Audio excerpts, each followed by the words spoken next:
Lorsqu'on perd son conjoint, nous ne sommes pas protégés de la même façon lorsque nous sommes en concubinage, en pax ou en mariage.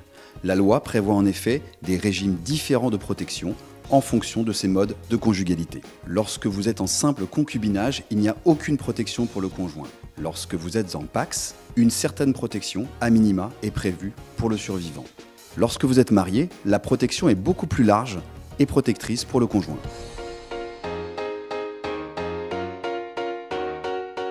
Dans les deux cas, il n'y a aucune fiscalité en matière de droit de succession pour celui qui reste.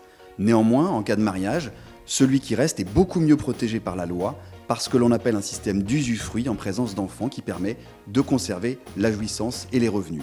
Si ce n'est pas le cas et que vous n'êtes simplement pacsé, vous n'avez pas automatiquement cet usufruit protecteur. Les dispositions testamentaires et protectrices sont donc essentielles en cas de pax, mais également en cas de mariage.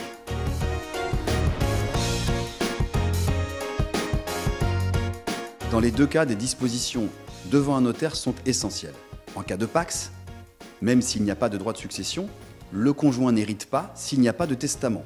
Il faut donc faire les deux, un pax et un testament, c'est essentiel. Lorsque vous êtes marié, que vous ayez des enfants ou non, vous pouvez améliorer le sort du conjoint survivant avec un système de testament, de donation entre époux ou dite de donation au dernier vivant, qui est un acte que vous passerez devant votre notaire et qui permettra une meilleure protection du conjoint. Ces actes seront enregistrés par votre notaire dans un fichier national qui permettront de retrouver ces dispositions quoi qu'il arrive.